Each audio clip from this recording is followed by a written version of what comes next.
ना पूछो कि मेरी मंजिल कहाँ है। ना पूछो कि मेरी मंजिल कहाँ है, अभी तो सफर का इरादा किया है। ना हारूंगा हौसला चाहे कुछ भी हो जाए। ना हारूंगा हौसला चाहे कुछ भी हो जाए। ये मैंने किसी और से नहीं, खुद से वादा किया है। तो हेलो दोस्तों, हम आपके सामने प्रस्तुत हैं। आप लोग जिसका बेसब्री से इंतजार कर रहे थे वो चीज लेके। वो चीज क्या है? तो वो चीज है ऑब्जेक्ट ओरिएंटेड प्रोग्रामिंग का सीरीज लेके।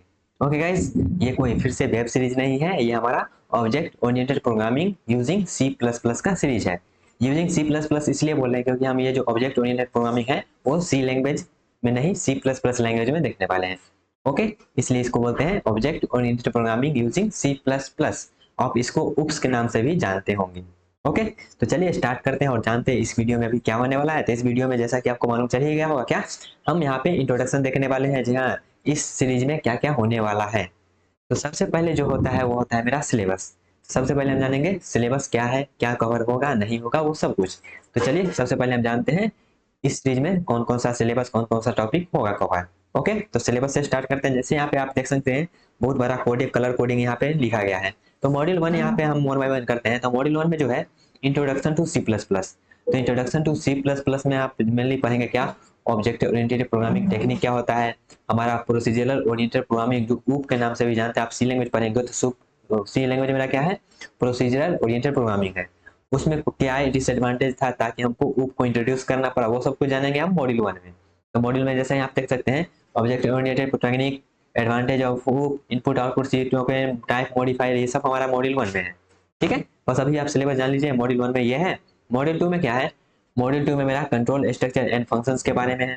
ठीक है, इसमें आप यहाँ पे देख सकते हैं बहुत सारा दिखा गया है, लेकिन यहाँ पे हम ग्रीन जो आप देख रहे होंगे ग्रीन, इस सीरीज में हम क्या करेंगे, ग्रीन वाला को ही कवर करेंगे। क्यों? क्योंकि ऊप जो मेरा है ऑब्जेक्ट ओरिएंटेड प्रोग्रामिंग, ये सब पे बेस है। जो हम ग्रीन किए हैं वो, और जो यहाँ पे व्हाइट आपको दिख रहा होगा, तो व्हाइट जो भी है वो मेरा C language, C plus plus language का पार्ट है। जैसे इनपुट आउटपुट लीजिएगा सी प्लस प्लस लैंग्वेज में, तो वो क्या है, सी प्लस प्लस लैंग्वेज का पार्ट है। हाँ ऑब्वियसली ये भी बात सही है क्या, ऊप मेरा भी क्या है, वो सी प्लस प्लस का ही पार्ट है। लेकिन यहाँ पे हम सिर्फ ऊप को ही देखेंगे। अगर आप लोग चाहेंगे ताकि मॉड्यूल वन मॉड्यूल टू सब कुछ करवाया जाए तो कमेंट में बता सकते हैं, module one module to module three सब कुछ करवाया जाएगा। लेकिन अभी हम फोकस करेंगे किस पे, सिर्फ ऊप पे। ऊप मतलब ऑब्जेक्ट ओरिएंटेड प्रोग्रामिंग पे। तो यहाँ पे जितना भी ग्रीन में लिखा गया है ना, ये सब मेरा क्या है, ऊप का टॉपिक है। तो हम सिर्फ ग्रीन वाले पार्ट को ही लेंगे। ओके, जैसा कि मैंने बता दिया क्या, अगर आप चाहते हैं मॉड्यूल वन सब कुछ करवाया जाए वन बाय वन एक एक टॉपिक को, तो आप कमेंट में बता सकते हैं, उस पर भी उस एक सीरीज आ जाएगा गाइस, ताकि वन से लेकर पांच तक जो भी है वो खत्म हो जाएगा। लेकिन यहाँ पे हम सिर्फ इस सीरीज में फोकस करेंगे ऊप पे। तो यहाँ पे जैसे आप देख सकते हैं मॉड्यूल वन में जो ग्रीन से किए हैं, ग्रीन क्या है, ऑब्जेक्ट ओरिएंटेड टेक्निक, और उसका एडवांटेज है क्या वो जानना है, टाइप मॉडिफायर क्या है वो जानना है। तो यहाँ पे जैसा सीक्वेंस में हो सकता है, आप जब लेक्चर देखेंगे, जब आप यहाँ पे थ्योरी पढ़ेंगे, तो हो सकता है आपको ये सीक्वेंस में ना मिले। तो कहीं ना कहीं ये भी जो हम आप जैसे हमको लगेगा आसानी से, जहाँ इस सीक्वेंस में आप फॉलो करेंगे तो ज़्यादा अच्छा रहेगा, हम उस सीक्वेंस में फॉलो करेंगे। ठीक है, तो कहीं ना कहीं जो भी यहाँ पे टॉपिक है वो आप सबको मिल जाएगा, इसलिए ज़्यादा टेंशन लेने वाली बात है नहीं। नहीं तो आप यहाँ पे देख लेंगे सबसे पहले टाइप मॉडिफायर है, तो टाइप मॉडिफायर अगर 3 नंबर वीडियो में नहीं आएगा तो हो सकता है परेशान हो जाए। लेकिन टाइप मॉडिफायर वो अलग टॉपिक होता है, उसको हम बाद में लेंगे। तो यहाँ पे ऐसा जरूरी नहीं है सीक्वेंस में ही रहे, तो यहाँ उस चीज से आप घरवाना नहीं है। तो मॉड्यूल वन में क्या है, दो तीन यहाँ पे जो है टॉपिक में वो है। उसके बाद यहाँ पे जरूरी नहीं है, इसमें हम मॉड्यूल वन में जो है हम बहुत कुछ करने वाले हैं, जैसे स्ट्रक्चर के बारे में बहुत कुछ जानेंगे। ठीक है, तो वहाँ पे बहुत कुछ करवाया जाएगा, बस यहाँ पे एक ओवरव्यू दे रहे हैं जी, ऐसा ऐसा कुछ होने वाला है। मॉड्यूल टू में देखिएगा नेस्टेड इफ है, लूप के बारे में है, लेकिन यहाँ पे वो सब देखने वाले नहीं क्योंकि वो सी प्लस प्लस का पार्ट है। यहाँ पे फंक्शन ओवरलोडिंग है, हुक का पार्ट वो देखेंगे, वर्चुअल फंक्शन भी क्या है, हुक का पार्ट वो भी देखेंगे। और यहाँ पे मॉड्यूल तीन देखिएगा, तो मॉड्यूल तीन मेरा क्या है, क्लास एंड डाटा एब्स्ट्रैक्शन। तो ये जितना भी मॉड्यूल तीन है ये ना सब मेरा क्या है, हुक का पार्ट है। तो ये मॉड्यूल तीन आपका प्रॉपर कंप्लीट हो जाएगा। उसके बाद मॉड्यूल चार भी जो मेरा क्या है, ओवरलोडिंग, टेम्पलेट एंड इनहेरिटेंस के बारे में है। तो ये देखिएगा पूरा ग्रीन किए हुए, मतलब ये सारा आपको कवर हो जाएगा बुक के जो भी सीरीज चलेगा उसमें। तो मॉड्यूल तीन और मॉड्यूल चार तो वैसे ही खत्म हो गया। मॉड्यूल पांच में देखिएगा तो दो पॉइंटर का जो दो टॉपिक है, एक एरे, वो आपको नहीं होगा, बाद बाकी पूरा मॉड्यूल फाइव भी आपको कंप्लीट हो जाएगा। तो तीन मॉड्यूल तो वैसे ही कंप्लीट हो गया, और बचेगा तो वो मतलब 5 घंटा में वो सब भी खत्म हो जाएगा। ओके, तो आपको चाहिए पूरा, तो आप कमेंट में बता सकते हैं जहाँ पूरा सीरीज हमको चाहिए object oriented programming using C plus plus का। ठीक है, तो हम समझ जाएंगे जहाँ पांचों मॉड्यूल करवाना है तो हम करवा देंगे। ओके गाइस, तो यहाँ पे जैसा ग्रीन में आप देख रहे हो, ग्रीन जितना ग्रीन में होने वाला है उतना ही यहाँ पे इस सीरीज में कवर होगा, ठीक है। और बाद बाकी जो नहीं हो रहा है वो ऐसा नहीं, ऊप का पार्ट है, ऊप का पार्ट जितना भी है वो कवर होगा। ऊप का पार्ट के अलावा जो सी प्लस प्लस का पार्ट है तो वो वहाँ पे नहीं होगा। ओके गाइस, तो आपको सिलेबस कंप्लीट हुआ। कंप्लीट मतलब समझ में आ गया क्या क्या होने वाला है। तो बढ़ते हैं अब आगे। अब आके यहाँ पे कुछ प्री रिक्विजिट है, जैसा कि हमने बताया क्या, हम यहाँ पे स्टार्टिंग से सी प्लस प्लस नहीं देखने वाले हैं। तो हमको बाय डिफॉल्ट तो चाहिए होगा कुछ प्री रिक्विजिट। तो प्री रिक्विजिट में क्या है, आपको सी प्लस प्लस का बेसिक आना चाहिए। बेसिक करने का मतलब इनपुट आउटपुट, सी इन सी आउट कैसे काम करता है वो आना चाहिए। डाटा टाइप जो भी होता है, कीवर्ड होता है, वो सब आपको मालूम होना चाहिए। डाटा टाइप इंट कैर वॉल्यूम, ये प्रिंट करवाना है, जो कुछ भी होता है वो सब, मतलब बेसिक बेसिक चीज इनपुट आउटपुट लेने आना चाहिए आपको। डाटा टाइप के बारे में आपको मालूम होना चाहिए, ठीक है। उसके बाद यहाँ पे सी लैंग्वेज या फिर सी प्लस प्लस का आपको स्ट्रक्चर का लैंग्वेज होता ही अच्छा आता है, नहीं हो तो कोई बात नहीं है। हम वहाँ पे जब देखेंगे तो थोड़ा सा वहाँ पे स्ट्रक्चर का भी देख लेंगे। तो स्ट्रक्चर का लैंग्वेज आपको है नॉलेज तो ठीक है, नहीं है तो कोई बात नहीं। अब आते हैं फंक्शंस पे, क्योंकि ऊप में क्या होगा ना, ऊप में मेरा जनरली फंक्शन ही यूज होगा। तो आपको फंक्शंस आना चाहिए थोड़ा बहुत, जैसे कि फंक्शन का डिक्लेरेशन कैसे करते हैं, फंक्शन को कॉल कैसे करते हैं, फंक्शन का बॉडी कैसे लिखते हैं, वो सब आपको आना चाहिए। आना चाहिए मतलब बेसिक बेसिक चीज आना चाहिए, बाद बाकी सब वहाँ पे हम देख लेंगे। ओके गाइस, तो ये सब प्रीरिक्विजिट रहा। अब यहाँ पे अब आते हैं, ये क्या, फाइनली हम जब कंक्लूजन पे आएंगे तो क्या, हमको नोट्स लिखना पड़ेगा खुद से या फिर मिल जाएगा। तो हम आपको सजेशन देंगे गाइस, अगर आप लिख लीजिएगा तो ज़्यादा बेटर है, अगर नहीं लीजिएगा तो हम जो बोर्ड पे जो चीज़ लिखेंगे ना, वो हम अपने पीपीटी से ही लिखेंगे। क्यों, क्योंकि हम पीपीटी पहले से यहाँ पे लिखे हुए हैं, तो उसी से हम बोर्ड पे छापेंगे, बोर्ड पे छापने के बाद आपको प्रेजेंट करेंगे। ओके, तो हम आप नोट्स बनाना चाहें तो अच्छी बात है, नहीं तो आपको पीडीएफ रूप में पीपीटी जो रहेगा उसको शेयर कर दिया जाएगा A to Z। ओके, उसके बाद यहाँ पे आप देखते हैं तो कहीं कहीं सिर्फ प्रैक्टिकल प्रैक्टिकल होता रहता है, जहाँ सी क्लास ऐसे डिक्लेयर करो ऐसे करो। तो यहाँ पे हम क्या करेंगे ना, यहाँ पे हम दो पार्ट में करेंगे। दो पार्ट में करने का मतलब, एक पार्ट मेरा रहेगा थ्योरी का, दूसरा रहेगा प्रैक्टिकल का। जो हम थ्योरी में पढ़ेंगे वो लाइन बाय लाइन हम क्या करेंगे, प्रैक्टिकल में भी लिखेंगे। जैसे यहाँ पे देखिएगा हम लिखे हैं, जो भी हमारा थ्योरी प्लस प्रैक्टिकल है, ठीक है। तो थ्योरी जो हम करेंगे वो बोर्ड पे करेंगे, वहाँ पे कोड भी होगा, लेकिन वहाँ पे कोड बोर्ड पे तो रन नहीं करवा सकते हैं। तो इसलिए हम क्या करेंगे, रन करवाने के लिए दूसरा पार्ट लेंगे। कहने का मतलब ये हुआ, जो भी हमारा थ्योरी वाला पार्ट होगा, जो भी लिखावट वाला जो थियोटिकल पार्ट होगा, जहाँ रट्टा मारना है या फिर समझना है, जो भी हमारा काम रहेगा उसको हम बोर्ड पे कर लेंगे। अब बोर्ड पे करने के बाद अगर रिक्वायर्ड है जहाँ उसका प्रैक्टिकल भी होना चाहिए, जैसे कोई कोई टॉपिक में होता है प्रैक्टिकल करवाने की कोई जरूरी नहीं है, क्योंकि वो थियोटिकल ही रहता है, तो उस पर प्रैक्टिकल का तो जरूरी है नहीं। लेकिन जिस पे हमारा जरूरी है प्रैक्टिकल होने का, जिसपे हमको लगता है हाँ इस पे प्रैक्टिकल होना चाहिए ताकि अच्छे से और समझ में आ जाए, तो वहाँ पे हम क्या करेंगे, प्रैक्टिकल भी करवाएंगे। प्रैक्टिकल कैसे करवाएंगे, अपने जो सब करवाते हैं वैसे ही लैपटॉप पे आके।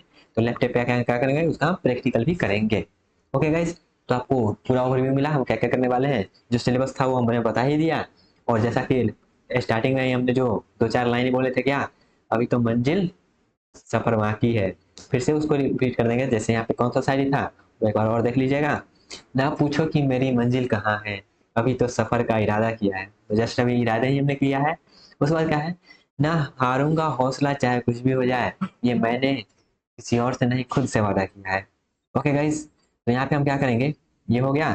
तो सिलेबस डिस्कशन भी हो गया, उसके बाद प्रीरिक्विजिट भी जान लिए, हम क्या करने वाले हैं, नोट्स मिलेगा या नहीं, प्रैक्टिकल होगा या नहीं, सब कुछ जान ही लिया है गाइस। तो अब क्या, अब रैपअप का समय आ गया है। तो गाइस मिलते हैं डायरेक्ट हम इसमें लेक्चर में मिलेंगे। तो लेक्चर में ही मिलेंगे, तो वहाँ पे थ्योरी वाला होगा, प्रैक्टिकल वाला होगा, अगर नीड है तो, नहीं है तो कोई बात नहीं, थियोटिकल ही रहेगा। ओके, तो let's start guys, next video से हम स्टार्ट करते हैं और अच्छे से ऊप को फोड़ते हैं। ओके गाइस, जब तक फोड़ेंगे नहीं तब तक छोड़ेंगे नहीं। स्टार्टिंग में ही मोटिवेशन वाला लाइन दो चार कहीं से छाप लिए थे, वो आपको सुना दिए हैं। ओके गाइस, तो वही गाइस मिलते हैं नेक्स्ट वीडियो में, मॉड्यूल 1, जो इसका नाम होगा क्या, इसका नाम होगा इंट्रोडक्शन टू ऊप। ठीक है, ये हमने खुद से नाम दिया है क्योंकि वहाँ पे बेसिक बेसिक ऊप का इंट्रोडक्शन ही करेंगे इसलिए। तो नेक्स्ट वीडियो में हम क्या करेंगे, ऊप का इंट्रोडक्शन से स्टार्ट करेंगे और साथ में प्रैक्टिकल भी लेके चलेंगे। और प्रैक्टिकल जो होगा गाइज वो नेक्स्ट वीडियो में, जैसे फर्स्ट पार्ट मेरा क्या हो जाएगा, थ्योरेटिकल लगा हो जाएगा, सेकंड वीडियो जाएगा उसमें प्रैक्टिकल रहेगा। ठीक है गाइज, तो गाइज मिलते हैं नेक्स्ट वीडियो में अपने थियोरेटिकल और प्रैक्टिकल के साथ। कहने का मतलब object oriented programming using C++ के सीरीज के साथ। तब तक के लिए गाइज वेट करिए और मिलते हैं गाइज नेक्स्ट वीडियो में। तब तक हेलो दोस्तों, तो अभी हम लोग देख रहे होंगे प्रोसीजरल ओरिएंटेड प्रोग्रामिंग के बारे में कुछ बातें। उससे पहले हम आपको बता दें कि हम लोगों का object oriented programming using C++ का सीरीज स्टार्ट हो चुका है और आज हम लोग सबसे फर्स्ट टॉपिक देखने वाले हैं इंट्रोडक्शन टू ऊप। और इंट्रोडक्शन टू ऊप का सब टॉपिक जो है मेरा प्रोसीजरल ओरिएंटेड प्रोग्रामिंग, उसको अभी हम लोग कंटिन्यू करेंगे। तो चलिए कंटिन्यू करते हैं और जानते हैं प्रोसीजरल ओरिएंटेड प्रोग्रामिंग के बारे में।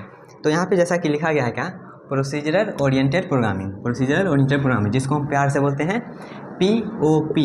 किसी न किसी को आप प्यार से कुछ ना कुछ बोलते ही होंगे, वैसे ही हम क्या कर रहे हैं, प्रोसीजरल ओरिएंटेड प्रोग्रामिंग को POP बोल रहे हैं। इतना सारा कौन सा लिखेगा प्रोसीजरल ओरिएंटेड प्रोग्रामिंग, इसलिए हम इसका शॉर्ट फॉर्म प्यार से POP में लिखेंगे। ठीक है, जहाँ भी हम POP लिखें आप समझ जाइएगा उसका मतलब प्रोसीजरल ओरिएंटेड प्रोग्रामिंग। ठीक है, जैसे आप ऑब्जेक्ट ओरिएंटेड प्रोग्रामिंग को क्या लिखते होंगे, ऑब्जेक्ट ओरिएंटेड प्रोग्रामिंग। यहाँ पे S लगाते हैं क्योंकि इसको सिस्टम बोला जाता है, इसका फुल फॉर्म होता है ऑब्जेक्ट ओरिएंटेड प्रोग्रामिंग सिस्टम, इसलिए। ठीक है, तो इस प्रकार से हम क्या कर रहे हैं, प्रोसीजरल ओरिएंटेड प्रोग्रामिंग को बोल रहे हैं प्यार से POP। तो चलिए समझते हैं POP क्या था, ऐसा क्या था डिसएडवांटेज POP में जिसको हमको शिफ्ट करना पड़ा, किसमें, उप मतलब ऑब्जेक्ट ओरिएंटेड प्रोग्रामिंग में शिफ्ट करना पड़ा। तो क्या इसका डिसएडवांटेज था, ये क्या है, उसके बारे में थोड़ा समझते हैं। ओके, तो यहाँ पे जैसा नाम से क्लियर हो रहा है क्या, procedural oriented programming. Procedural oriented programming, procedure मतलब क्या होता है, कोई स्टेप जिसको हम फॉलो करते हैं। ठीक है, ओरिएंटेड मतलब कोई स्ट्रक्चर जैसा कुछ होगा। ठीक है, और प्रोग्रामिंग मतलब कोई भी प्रॉब्लम को हम सॉल्व करेंगे। ठीक है, यूजिंग प्रोग्रामिंग। तो प्रोसीजरल ओरिएंटेड प्रोग्रामिंग नाम से जैसा क्लियर होगा वैसा ही यहाँ पे लिखा गया है क्या, POP। POP मतलब क्या, प्रोसीजरल ओरिएंटेड प्रोग्रामिंग। अभी तो हमने जस्ट बताया, इसको हम प्यार से बोलेंगे POP। तो POP is a programming paradigm that focus underline करना है, देखिएगा, डेट फोकस ऑन प्रोसीजर्स और फंक्शंस।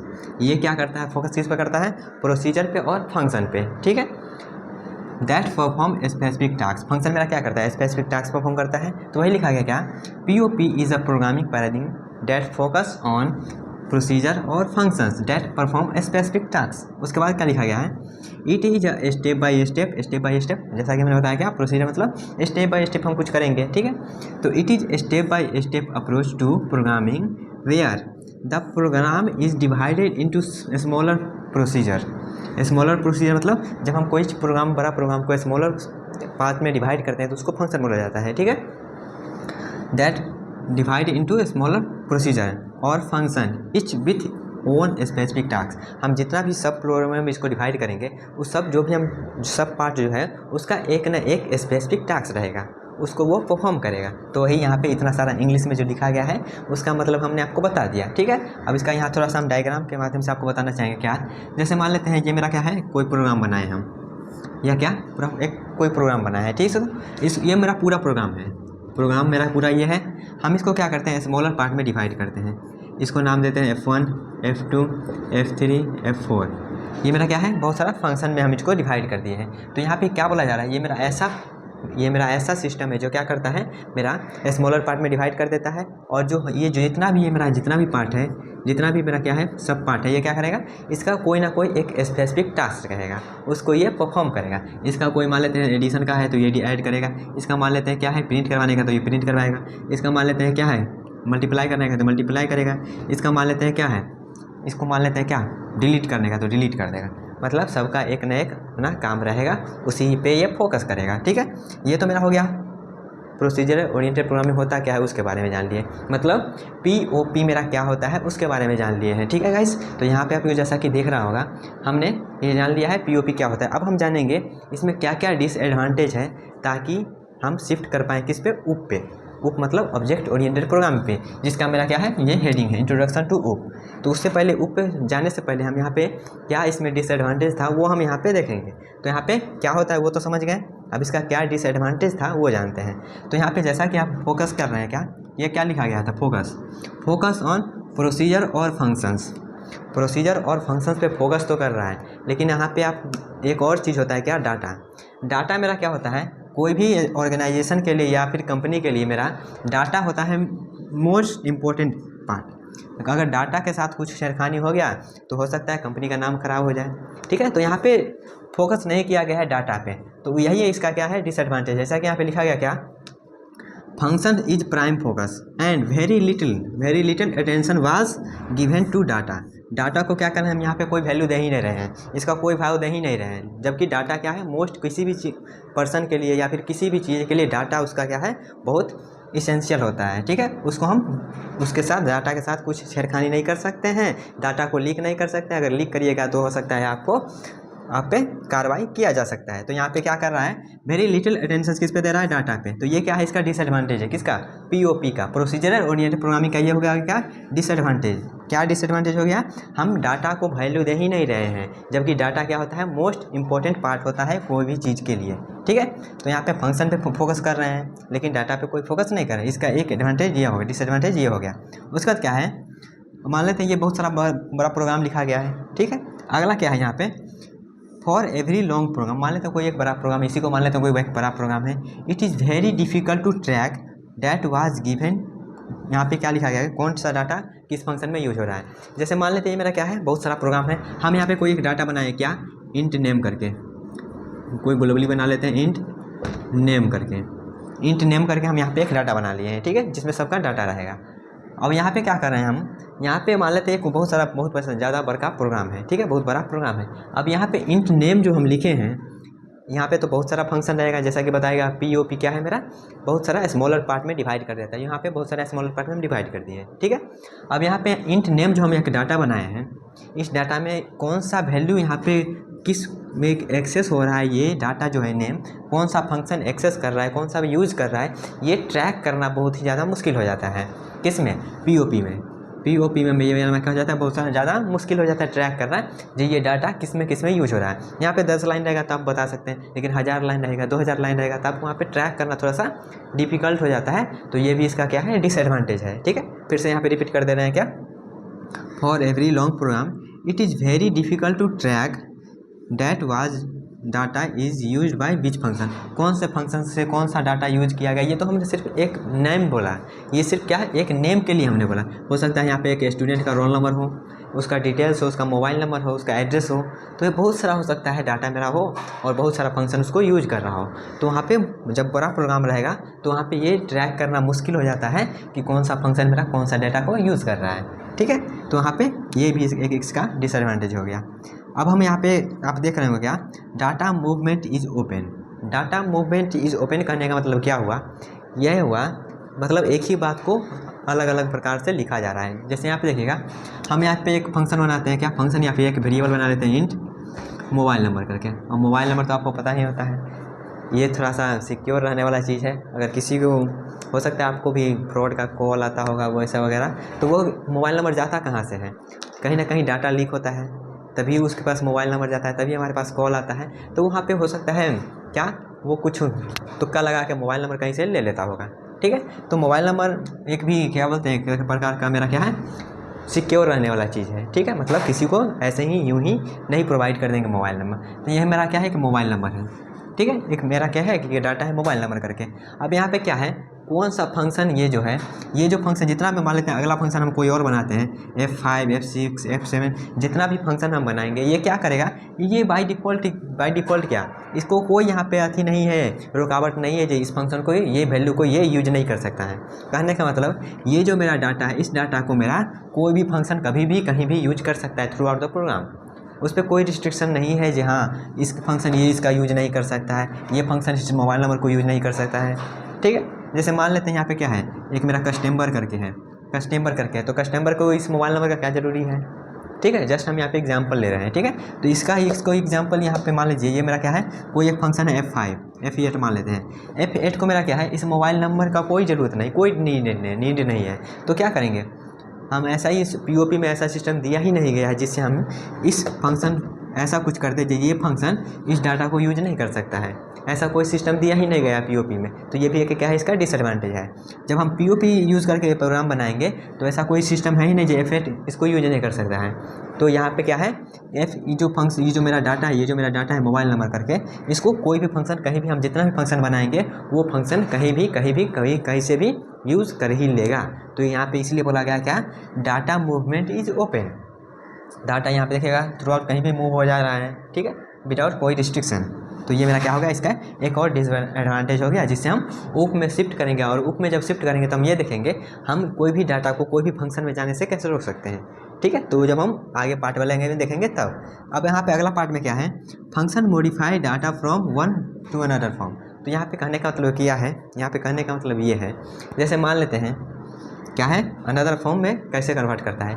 तो यहाँ पे जैसे मान लेते हैं क्या, एक मेरा वेरिएबल है, एक वेरिएबल मान लेते हैं यहाँ पे ए नाम का है, ठीक है, या फिर यहाँ पे मान के चलते हैं क्या, बैंक का कोई मान लेते हैं मेरा क्या है, बैलेंस है, बैलेंस मान लेते हैं मेरा क्या है 1000 है, मान लेते हैं, सपोज करते हैं बैलेंस मेरा क्या है 1000 है। ये कोई क्या है, एक डाटा है, बैलेंस मेरा क्या है डाटा है, जैसे मान लेते हैं इंट बैलेंस करके मेरा क्या है एक डाटा है, ठीक है, एक वेरिएबल है। जब ये वेरिएबल है तो कोई एक फंक्शन होगा, कोई एक फंक्शन होगा, वो फंक्शन क्या करेगा, जैसे मान लेते हैं F10 एक मेरा फंक्शन है, F10 मेरा फंक्शन है, इसमें क्या किए हम, इसमें हम बैलेंस ऐड किए हैं, तो बैलेंस ऐड किए हैं तो ये क्या करेगा, जितना भी हम ऐड करेंगे उतना ऐड कर देगा इसमें, ठीक है, इसमें क्या किया, ऐड कर दिया।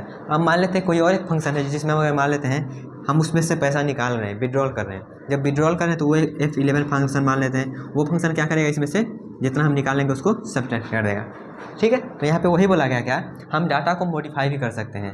अब मान लेते हैं ये दो फंक्शन का हम एग्जांपल लिए, अब कोई ऐसा तीसरा फंक्शन है, ऐसा तीसरा फंक्शन है, ऐसा कोई एक तीसरा फंक्शन है जिसको इस बैलेंस से कोई लेना देना है नहीं, लेकिन फिर भी ये क्या कर रहा है, इसमें कोई चेंजिंग परफॉर्म कर रहा है, इसमें कोई भी क्या कर रहा है, ये चेंजिंग परफॉर्म कर रहा है, तो ये तो क्या हो गया, ये तो गलत हो गया, ठीक है। अब जब हम पैसा निकाल रहे हैं तो मेरा क्या है, माइनस होना चाहिए, जब पैसा रख रहे हैं उसमें तो पैसा ऐड होना चाहिए। अब ये तीसरा फंक्शन आके इसमें कुछ और कांड कर रहा है, जब कोई और कांड कर रहा है तो क्या होगा, ये तो मेरा प्रोग्राम को ख़त्म कर दिया, मतलब यहाँ पे मेरा क्या हो गया, डाटा जो मेरा था वो लीक हो गया, लीक हो गया, या फिर बोल सकते हैं मेरा डाटा गड़बड़ हो गया। ये तीसरा फंक्शन आया कोई और इसको गड़बड़ कर दिया, जबकि इस फंक्शन को क्या होना चाहिए, इसका इस बैलेंस का एक्सेस नहीं होना चाहिए, लेकिन फिर भी एक्सेस है, फिर भी एक्सेस है, तो ये अपना क्या किया, उसमें चेंजिंग परफॉर्म कर दिया, करने को तो कुछ भी कर सकता है, तो चेंजिंग परफॉर्म कर दिया, जब चेंजिंग परफॉर्म कर दिया तो क्या हुआ, पूरा गड़बड़ घोटाला हो गया, तो इसी को बोलते हैं मेरा पैसा डूब गया, ठीक है। जस्ट यहाँ पे एक एग्जांपल लेने का कोशिश किए हैं, ओके। तब यहाँ पे देखिएगा, तो अभी हमने ये पूरा पीओपी के बारे में कुछ कुछ जाने हैं, इसका क्या है पीओपी, उसका डिसएडवांटेज क्या है। अब हम शिफ्ट करेंगे किस पे, उप पे। तो उप पे शिफ्ट करने से पहले यहाँ पे जो भी लिखा गया है, अब हम यहाँ पे आप कहिएगा क्या, हम यहाँ पे एक आप सी लैंग्वेज अगर पढ़े होंगे तो वहाँ पे आप जानते हो क्या, एक मेरा कंसेप्ट होता है किसका, स्ट्रक्चर का, एक कंसेप्ट मेरा क्या होता है, स्ट्रक्चर का। तो स्ट्रक्चर में कहिएगा क्या, स्ट्रक्चर में कहिएगा क्या, स्ट्रक्चर मेरा क्या होता है, कोई भी एक स्ट्रक्चर का वेरिएबल बना लेते हैं, स्ट्रक्चर का वेरिएबल बनाते हैं, तो ये स्ट्रक्चर का जो मेंबर होता है आप कहिएगा वही एक्सेस कर पाता है इसको, तो हाँ वो एक्सेस कर पाता है। स्ट्रक्चर भी एक तरीका है, लेकिन स्ट्रक्चर में भी कुछ कुछ क्या है, कमियां हैं, उसी को कमियां को पूरा करने के लिए मेरा उप आया है, ठीक है। तो स्ट्रक्चर के बारे में भी जानेंगे, इस जो मेरा क्या है इंट्रोडक्शन टू उप में हम क्या कहना है, ये तो उप के बारे में जान लिए हैं, पीओपी के बारे में जान लिए हैं। पीओपी के बाद क्या हम करेंगे, पीओपी के बाद स्ट्रक्चर का कुछ कुछ फंडा देख लेंगे, फिर सी प्लस प्लस का स्ट्रक्चर का फंडा देख लेंगे, उसके बाद हम क्या करेंगे, दोनों में डिफरेंस देख लेंगे, और डिफरेंस देखने के बाद क्या करेंगे, हम डायरेक्ट शिफ्ट करेंगे object oriented programming using C plus plus पे, ठीक है। तो हम शिफ्ट करेंगे उसके बाद उप पे। तो अभी हमने जान लिया है पीओपी के बारे में, एक बार हम समराइज करते हैं क्या है पीओपी मेरा क्या है, एक उसमें हम क्या करते हैं, अपना जो भी एक प्रोसीजर फॉलो करते हैं, step by step procedure follow करते हैं, और क्या करते हैं, जो भी मेरा बड़ा प्रोग्राम रहता है उसको हम सब प्रोग्राम में डिवाइड करते हैं, ठीक है, उसी को बोलता है पीओपी। तो यहाँ पे वो लिखा गया था। उसके बाद हमने जाना क्या, पीओपी का जो प्राइमरी फोकस होता है वो फंक्शन पे होता है, उसका डाटा पे कोई वहाँ पे फोकस नहीं होता, लेकिन डाटा मेरा क्या होता है, कोई भी डाटा मेरा सिक्योर रहना चाहिए, तो लेकिन वह डाटा पर ध्यान नहीं दे रहा है, तो मेरा क्या हो, एक डिसएडवांटेज हो गया। उसके बाद यहाँ पे जब मेरा कोई बड़ा प्रोग्राम रहेगा तो कोई भी एक प्रोग्राम कौन सा यूज कर रहा है, कौन सा फंक्शन, वो थोड़ा सा ट्रैक करना मुश्किल हो जाता है, तो भी इसका डिसएडवांटेज हो गया। डाटा मेरा कोई भी फंक्शन कभी भी मुँह उठा के यूज़ कर ले रहा है, तो वो भी मेरा क्या है, डिसएडवांटेज है, ठीक है। और एक डाटा को जिसका एक्सेस नहीं होना चाहिए वो भी एक्सेस कर ले रहा है, और उसमें चेंजिंग कर ले रहा है, तो वो भी मेरा नहीं होना चाहिए, ये भी इसका क्या हो गया, डिसएडवांटेज हो गया, ठीक है। तो आई होप आपको ये सब फंडा जो है पीओपी का क्लियर हुआ होगा। तो गाइज मिलते हैं नेक्स्ट वीडियो में। हेलो दोस्तों, तो अभी हम लोग जानेंगे C language structure and C plus plus language structure के बीच में डिफरेंस। तो यहाँ पे जैसा कि लिखा गया है क्या, दो सेक्शन बना हुआ है, एक सी लैंग्वेज स्ट्रक्चर के लिए और एक C plus plus language structure के लिए, ठीक है। तो पहला पॉइंट में क्या है, दोनों में डिफरेंस देखने वाले हैं, तो आपको मालूम होना चाहिए स्ट्रक्चर क्या होता है, नहीं मालूम है तो बता देते हैं। स्ट्रक्चर में क्या होता है, डिफरेंट डिफरेंट डेटा टाइप का कलेक्शन होता है। जैसे कि मान लेते हैं यहाँ पे, कहाँ पे लिखे, यहाँ पे मान लेते हैं, जैसे आप सी लैंग्वेज में अगर स्ट्रक्चर डिफाइन करना चाहेंगे तो कैसे लिखते हैं, स्ट्रक्ट कीवर्ड लिखते हैं, यहाँ पे स्ट्रक्चर का नाम लिखते हैं, उसके बाद कर्ली ब्रैसेस, उसके बाद यहाँ पे जो भी हमको डाटा देना होता है वो हम यहाँ पे डाटा देते हैं, उसके बाद कर्ली ब्रैसेस बंद कर देते हैं। तो ऐसे हम क्या करते हैं, स्ट्रक्चर को डिफाइन करते हैं। स्ट्रक्चर का फीचर ये होता है कि हम इसमें क्या करते हैं, डिफरेंट डेटा टाइप के मेंबर को रख सकते हैं। ठीक है, डिफरेंट डेटा टाइप के मेंबर को रख सकते हैं, उसी को हम स्ट्रक्चर बोलते हैं। तो C language structure and C++ language structure के बीच में क्या डिफरेंस है वो अभी हम देखेंगे। तो पहला पॉइंट क्या है, collection of variable. Collection of variable को क्या बोल सकते हैं, वेरिएबल मतलब मेंबर वेरिएबल। जैसे यहाँ पे हमने बोला क्या, कलेक्शन ऑफ वेरिएबल, या फिर collection of different type of variable, ऐसे भी बोल सकते हैं आप। तो यहाँ पे डिफरेंट डाटा टाइप के वेरिएबल को यहाँ पे रख सकते हैं, और जो भी इसका अंदर में जो भी यहाँ पे वेरिएबल डिक्लेयर करेंगे उसको बोलेंगे मेंबर वेरिएबल या फिर मेंबर डाटा मेंबर, कुछ भी बोल सकते हैं। ठीक है, तो यहाँ पे क्या है, कलेक्शन ऑफ वेरिएबल मतलब मेंबर वेरिएबल। तो सेम बात यहाँ पर भी लिखा गया, क्या है यहाँ पे डिफरेंस क्या है, इसमें सी लैंग्वेज में क्या है, सिर्फ वेरिएबल है, और C++ में क्या है, वेरिएबल और फंक्शन। क्या है, कलेक्शन ऑफ वेरिएबल और फंक्शन। आप ऐसे भी बोल सकते हैं कलेक्शन ऑफ वेरिएबल मेंबर या फिर मेंबर फंक्शन। ठीक है, मेंबर वेरिएबल मेंबर फंक्शन। ठीक है, समझ में आया डिफरेंस क्या है। डिफरेंस यह है, सी लैंग्वेज में क्या था, सी लैंग्वेज में हम सिर्फ वेरिएबल को डिक्लेयर कर सकते हैं उसके अंदर में, तो यहाँ पे डिफरेंट टाइप के हम वेरिएबल को डिक्लेयर कर सकते हैं। लेकिन C++ में क्या है, हम यहाँ पे वेरिएबल के साथ साथ फंक्शंस को भी डिक्लेयर कर सकते हैं। ठीक है, तो ये मेरा क्या हो गया, इसके बीच में डिफरेंस हो गया। वेरिएबल की जगह पर आप मेंबर वेरिएबल रख सकते हैं, फंक्शन की जगह पर मेंबर फंक्शन रख सकते हैं। ठीक है, एज पर योर चॉइस। उसके बाद क्या है, दूसरा पॉइंट क्या है, अब यहाँ पे देखिएगा, कोई भी हम यहाँ पे पब्लिक प्राइवेट प्रोटेक्टेड अगर नाम सुने तो अच्छी बात है, नहीं सुने तो आप स्किप कर सकते हैं। तो यहाँ पे क्या है, कोई भी हम पब्लिक प्राइवेट और प्रोटेक्टेड कीवर्ड का यूज़ नहीं किए हैं। क्यों, क्योंकि यहाँ पे क्या होता है, मेरा बाय डिफ़ॉल्ट जो मेरा मेंबर होता है वो पब्लिक होता है। बाय डिफ़ॉल्ट जो मेरा मेंबर यहाँ पे जो भी हम लिखेंगे वो पब्लिक होता है। पब्लिक करने का मतलब कोई भी फंक्शन कभी भी इसको यूज कर सकता है। ठीक है, उसके बाद यहाँ पे क्या है, C++ में मेंबर आर पब्लिक और प्राइवेट, इसमें दो चीज़ रह सकता है। C++ में दो चीज़ रह सकता है, क्या, या तो पब्लिक रहेगा या तो प्राइवेट रहेगा। लेकिन बाय डिफ़ॉल्ट मेरा क्या होता है, बाय डिफ़ॉल्ट पब्लिक होता है। अगर आप प्राइवेट लिखते हैं तो प्राइवेट हो जाएगा, अगर प्राइवेट नहीं लिखते हैं तो बाय डिफ़ॉल्ट वो पब्लिक रहेगा। ठीक है, तो बाय डिफ़ॉल्ट मेरा क्या है, पब्लिक रहता है इसमें, और इसमें पब्लिक और प्राइवेट दोनों होता है, लेकिन इसमें सिर्फ क्या होता है, बाय डिफ़ॉल्ट पब्लिक होता है, इसमें प्राइवेट वाला कोई कंसेप्ट नहीं है। उसका क्या है, can not have static member. Static member मतलब कहने का यहाँ पे ये हुआ कि यहाँ पे स्टैटिक कीवर्ड लगा के आप कोई भी वेरिएबल को डिक्लेयर नहीं कर सकते हैं। मतलब यहाँ पे स्टैटिक हमारा अलाउ नहीं है सी लैंग्वेज में। सी लैंग्वेज में मेरा क्या है, स्टैटिक अलाउ नहीं है, लेकिन क्या है यहाँ पे C++ में स्टैटिक मेंबर मेरा अलाउ है। आप कोई भी वेरिएबल को स्टैटिक वेरिएबल बना सकते हैं। स्टैटिक वेरिएबल क्या होता है, अगर आपको आता है तो अच्छी बात है, नहीं आता है तो कमेंट में बता सकते हैं। 5 मिनट में उसको हम बता के ख़त्म कर देंगे, लेकिन दूसरे वीडियो में। ओके, तो वहाँ पे आप बता सकते हैं, अगर स्टैटिक मेंबर स्टैटिक फंक्शन के बारे में अगर आपको आता है तो ठीक है, नहीं तो आप कमेंट में बता दीजिएगा, तो उस पर आ जाएगा एक और वीडियो। तो यहाँ पे स्टैटिक मेंबर नहीं होता है सी लैंग्वेज में, लेकिन उसमें हम स्टैटिक मेंबर को अलाउ कर सकते हैं। ठीक है, लिख सकते हैं। उसके बाद क्या है, can not have constructor. Can not have constructor. अभी कंस्ट्रक्टर क्या होता है, तो कंस्ट्रक्टर जब हम आगे पढ़ेंगे सी, ये जो हमारा क्या है ऑब्जेक्ट ओरिएंटेड प्रोग्रामिंग को जब आगे हम कंटिन्यू करेंगे तो वहाँ पे कंस्ट्रक्टर आ जाएगा, तो आप वहाँ से अच्छे से समझ लीजिएगा कंस्ट्रक्टर मेरा क्या होता है। लेकिन अभी के लिए आप इतना ही याद रखिए, सी लैंग्वेज में मेरा कोई कंस्ट्रक्टर नहीं होता है, लेकिन C++ में क्या है, कंस्ट्रक्टर को हम क्रिएट कर सकते हैं। ठीक है, अभी के लिए इतना ही याद रखिए, कंस्ट्रक्टर क्या होता है वो आगे आ जाएगा। उसके बाद क्या है, direct initialization of data member not possible. C language में क्या है, हम यहाँ पे जैसे कि यहाँ पे मान लेते हैं, क्या एग्जांपल लेके चलते हैं, हम यहाँ पे डिक्लेयर करते हैं, क्या इसको थोड़ा सा साफ करते हैं। जैसे यहाँ पे मान लीजिए हम डिक्लेयर करते हैं क्या, इंट ए। हम यहाँ पे डिक्लेयर किए क्या, इंट ए डिक्लेयर किए। जब इंट ए यहाँ पे हम डिक्लेयर किए हैं, मिनट गाइस, ओके, हम यहाँ पे डिक्लेयर करते हैं क्या, इंट ए डिक्लेयर किए। जब इंट ए डिक्लेयर किए तो यहाँ पे क्या लिखा गया है सी लैंग्वेज में, हम यहाँ पे डायरेक्ट इसको इनिशियलाइज नहीं कर सकते। जैसे यहाँ पे आप यहाँ पे इंट ए इक्वल टू 5 नहीं लिख सकते हैं, आप यहाँ पे डायरेक्ट इनिशियलाइजेशन नहीं कर सकते हैं सी लैंग्वेज में, अगर करेंगे तो एरर दे देगा। ठीक है, तो यहाँ पे हम सी लैंग्वेज में ऐसे अगर स्ट्रक्चर बनाते हैं तो वहाँ पे हम उसको डायरेक्ट इनिशियलाइज नहीं कर सकते हैं। लेकिन C++ में क्या है, C++ में हम इसको डायरेक्ट इनिशियलाइज कर सकते हैं, सी में नहीं कर सकते हैं, और C++ में क्या कर सकते हैं, कर सकते हैं। ठीक है, डायरेक्ट इनिशियलाइजेशन वेरिएबल को कर सकते हैं। उसके बाद क्या है, use struct keyword is necessary to declare structure type variable. Structure type variables बनाने के लिए सी लैंग्वेज में हमको स्ट्रक्ट कीवर्ड लिखना मस्ट होता है। जैसे यहाँ पे आप स्ट्रक्चर बनाने वाले हैं, आप यहाँ पे STU स्टूडेंट नाम का यहाँ पे स्ट्रक्चर बनाया है, तब जब यहाँ पे इसका वेरिएबल बनाइएगा क्या, तो यहाँ पे स्ट्रक्ट लिखिएगा STU, अब S1, ये इसका क्या हुआ, वेरिएबल हुआ। तो आपको सी लैंग्वेज में क्या करना पड़ेगा, सी लैंग्वेज में आपको स्ट्रक्ट लिखना मस्ट है। स्ट्रक्ट नहीं लिखिएगा तो आपको यहाँ पे एरर दे देगा। तो यहाँ पे क्या बोला जा रहा है, हम यहाँ पे स्ट्रक्ट कीवर्ड का यूज़ करते हैं किसको, डिक्लेयर करने के लिए स्ट्रक्चर टाइप वेरिएबल के। तो स्ट्रक्चर टाइप वेरिएबल करने के लिए हम क्या किए हैं, स्ट्रक्ट का यूज़ किए हैं। लेकिन वहीं पे क्या होगा, अगर C++ में है तो हमको स्ट्रक्ट लिखने का कोई ज़रूरत नहीं है। C++ में हमको स्ट्रक्ट कीवर्ड लिखने का कोई यूज़ नहीं है, डायरेक्टली हम स्ट्रक्चर के नाम से उसका वेरिएबल बना सकते हैं। ठीक है, तो ये समझ में आया, struct keyword is not necessary to declare struct type variable. ठीक है, ये पॉइंट पे क्लियर हुआ। आगे पॉइंट क्या है, do not have access modifier. Access modifier कहने का मतलब ये हुआ पब्लिक प्राइवेट प्रोटेक्टेड, ये आगे वाला कंसेप्ट में आएगा, लेकिन इतना जान लीजिए जैसे यहाँ पे ये पॉइंट आपस में रिलेटेड है। यहाँ पे बाय डिफ़ॉल्ट पब्लिक होता है, कोई और इसमें क्या जो मेरा क्या होता है प्राइवेट या फिर प्रोटेक्टेड वाला कोई कंसेप्ट नहीं है, इसलिए यहाँ पे क्या है कोई भी मेरा एक्सेस मॉडिफायर अलाउ नहीं है। लेकिन यहाँ पे क्या है, मेरा ये सपोर्ट करता है एक्सेस मॉडिफायर को।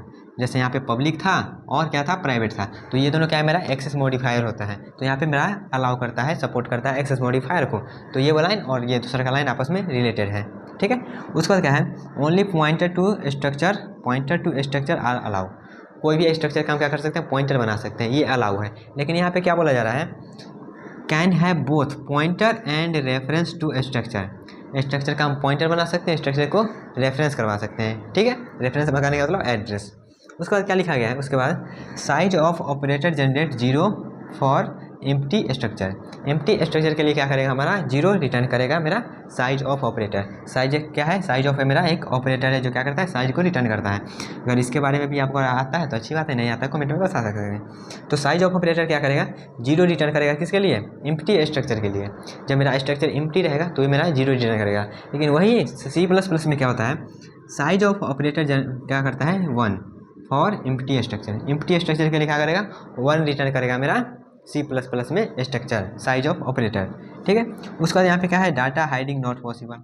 डाटा हाइडिंग क्या होता है, तो डाटा हाइडिंग भी आगे का बला में आएगा, लेकिन यहाँ पे थोड़ा सा आपको बता देते हैं। डाटा हाइड मतलब क्या होता है, हाइड मतलब छुपाना होता है। तो हाइड मतलब जो छुपाना होता है, तो डाटा हाइडिंग मतलब क्या हुआ, डाटा को छुपाना। तो डाटा का छुपाना यहाँ पे अलाउ नहीं होता है, पॉसिबल नहीं है। क्यों, क्योंकि पॉसिबल इसलिए नहीं, क्योंकि यहाँ पे क्या है, एक्सेस मॉडिफायर नहीं है। एक्सेस मॉडिफायर नहीं है और क्या है, यहाँ पे बाय डिफॉल्ट पब्लिक होता है। तो पब्लिक होता है तो हम उसको कैसे छुपा देंगे। ठीक है, यहाँ पे ये पॉसिबल नहीं होता है। लेकिन वही C++ में क्या होता है, मेरा C++ में मेरा डाटा हाइडिंग पॉसिबल होता है। क्यों, क्योंकि यहाँ पे एक्सेस मॉडिफायर रहता है। एक्सेस मॉडिफायर रहता है तो हम चाहेंगे तो पब्लिक कर देंगे, चाहेंगे तो प्राइवेट कर देंगे। तो इसलिए यहाँ पे क्या होता है, मेरा डाटा हाइडिंग पॉसिबल होता है। ठीक है, तो आई थिंक इतना आपको डिफरेंस क्लियर हुआ होगा दोनों के बीच में। तो दोनों के बीच में आपको क्लियर हो ही गया होगा गाइस। ठीक है, और थोड़ा बहुत यहाँ पे आपको इस कंसेप्ट से भी समझ में आया होगा। तो आई होप आपको ये दोनों क्या है डिफरेंस दोनों के बीच में क्लियर हुआ होगा। तो गाइस मिलते हैं नेक्स्ट वीडियो में। हेलो दोस्तों, तो अभी हम लोग देखने वाले हैं सी लैंग्वेज और C++ लैंग्वेज में जो स्ट्रक्चर का कंसेप्ट होता है वो दोनों में क्या डिफरेंस होगा। कहने का मतलब ये हुआ C language structure and C++ structure के बीच में डिफरेंस। तो चलिए स्टार्ट करते हैं और जानते हैं दोनों में क्या क्या डिफरेंस है। तो सी लैंग्वेज के स्ट्रक्चर के लिए हम क्या करते हैं, एक सी लैंग्वेज का यहाँ पे हम बना लेते हैं जो होता है मेरा बेसिक वो, मतलब #stdio.h इंट में रिटर्न 0 करके लिख लिए। अब यहाँ पे हम एक सबसे पहले स्ट्रक्चर डिक्लेयर कर लेते हैं। तो स्ट्रक्चर डिक्लेयर करते हैं, तो स्ट्रक्चर डिक्लेयर करने के लिए हम स्ट्रक्ट कीवर्ड का यूज़ करते हैं। तो स्ट्रक्ट कीवर्ड का हमने यूज़ कर लिया। उसके बाद यहाँ पे स्ट्रक्चर का नाम देते हैं, तो STU दे देते हैं स्ट्रक्चर का नाम। उसके बाद यहाँ पे हम, ये मेरा स्ट्रक्चर तैयार हो गया और यहाँ पे सेमीकोलन। तो ये मेरा क्या हुआ, सी लैंग्वेज में स्ट्रक्चर को हम ऐसे डिक्लेयर करते हैं। ठीक है, और C++ में आप करते हैं। तो एक और फाइल बना लेते हैं इधर, और एक और फाइल यहाँ पे हम बना लेते हैं। इसमें भी हम सिंपल जो लिखा था वो हैशटैग इंक्लूड आईओ स्ट्रीम, उसके बाद यूजिंग नेम स्पेस std, उसके बाद इंट में रिटर्न 0, ये हमने बेसिक लिख लिया। यहाँ पर भी स्ट्रक्चर को डिक्लेयर करते हैं। तो स्ट्रक्चर को डिक्लेयर करने के लिए सेम बात है, स्ट्रक्ट कीवर्ड का यूज़ करते हैं। स्ट्रक्ट कीवर्ड का यूज़ करेंगे, वहाँ पे स्ट्रक्चर का नाम देंगे, तो STU दे देते हैं यहाँ पर भी स्ट्रक्चर का नाम। उसके बाद यहाँ पे इसका ये मेरा क्या होगा, ये सिंटैक्स हो गया स्ट्रक्चर डिक्लेयर करने का। ठीक है, अब आते हैं सी लैंग्वेज वाला में पहला डिफरेंस। पहला डिफरेंस क्या है सी और C++ में, पहला डिफरेंस ये है कि सी लैंग्वेज में सिर्फ क्या करते हैं, वेरिएबल को ही रखते हैं, डाटा मेंबर को ही रखते हैं। और इसमें हम डाटा फंक्शन या फिर मेंबर फंक्शन को हम नहीं रखते हैं। क्यों, अगर करेंगे तो एरर आ जाएगा। पहला डिफरेंस क्या है, हम इसमें सिर्फ वेरिएबल को ही रख सकते हैं, वेरिएबल मेंबर को ही रख सकते हैं। तो इंट रख दिए। ठीक है, ये मेरा सी लैंग्वेज का था। और C++ में क्या करते हैं, C++ में हम यहाँ पे वेरिएबल भी रख सकते हैं, इंट वेरिएबल भी रख सकते हैं, और यहाँ पे हम चाहेंगे तो एक फंक्शन भी लिख सकते हैं। तो फंक्शन फन, और यहाँ पे हम इंट कर देते हैं। ठीक है, तो हम ऐसे भी कर सकते हैं। सी प्लस प्लस में दोनों अलाउ होता है, लेकिन सी में क्या होता है, ये अलाउ नहीं होता है, फंक्शन अलाउ नहीं होता है। ठीक है, यहाँ पे दोनों अलाउ होता है। ये पहला डिफरेंस। तो यहाँ पे फर्स्ट डिफरेंस हो गया ये। तो पहला डिफरेंस में यहाँ पे लिख देते हैं फर्स्ट डिफरेंस। ठीक है, यहाँ पे हम कमेंट में लिख देते हैं फर्स्ट डिफरेंस। फर्स्ट डिफरेंस दोनों में ये हो गया। अब दूसरा डिफरेंस क्या था, दूसरा डिफरेंस यह था कि हम यहाँ पे सी लैंग्वेज के स्ट्रक्चर में स्टैटिक मेंबर को डिक्लेयर नहीं कर सकते हैं। दूसरा डिफरेंस क्या था, स्टैटिक मेंबर को डिक्लेयर नहीं कर सकते हैं। जैसे आप यहाँ पे देखिएगा, तो यहाँ पे हम स्टैटिक मेंबर को डिक्लेयर नहीं कर सकते हैं। जैसे यहाँ पे देखिएगा, लिखते हैं क्या, स्टैटिक, और यहाँ पे इंट ए ही, ये यहाँ पे ए तो ही गया, बी लिख देते हैं। तो यहाँ पे हम यहाँ पे सी में नहीं कर सकते हैं। ठीक है, और सी प्लस प्लस में हम क्या कर सकते हैं, अलाउ कर सकते हैं, मतलब स्टार्टिंग मेंबर लिख सकते हैं। तो दूसरा डिफरेंस क्या हो गया, स्टैटिक इंट बी। तो यहाँ पे हम ऐसे लिख सकते हैं, यहाँ पे हम ऐसे नहीं लिख सकते हैं। ठीक है, ये दूसरा डिफरेंस हो गया। तीसरा डिफरेंस क्या हो गया, तीसरा डिफरेंस में क्या था, तीसरा डिफरेंस यहाँ पे हम कंस्ट्रक्टर नहीं लिखते हैं। सी लैंग्वेज में मेरा कंस्ट्रक्टर नहीं होता, लेकिन सी प्लस प्लस में क्या होता है, कंस्ट्रक्टर लिख सकते हैं। तो यहाँ पे कंस्ट्रक्टर बना के तो दिखा नहीं सकते, वो बाद में आएगा आगे वाला पार्ट में, तो वहां पे हम देख लेंगे कंस्ट्रक्टर का। तीसरा क्या था, तीसरा यहाँ पे क्या था गाइस, हम यहाँ पे डायरेक्टली डाटा मेंबर को इनिशियलाइज नहीं कर सकते हैं। डायरेक्टली हम डाटा मेंबर को इनिशियलाइज नहीं कर सकते। कहने का मतलब ये है कुछ इस प्रकार से, हम यहाँ पे इंट सी और इक्वल टू 19 या फिर कुछ भी डाटा हम यहाँ पे इसमें नहीं दे सकते हैं, लेकिन यहाँ पे क्या होगा, इसमें हम दे सकते हैं।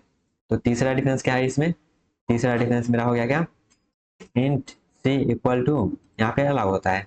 ठीक है, ये तीसरा डिफरेंस हो गया।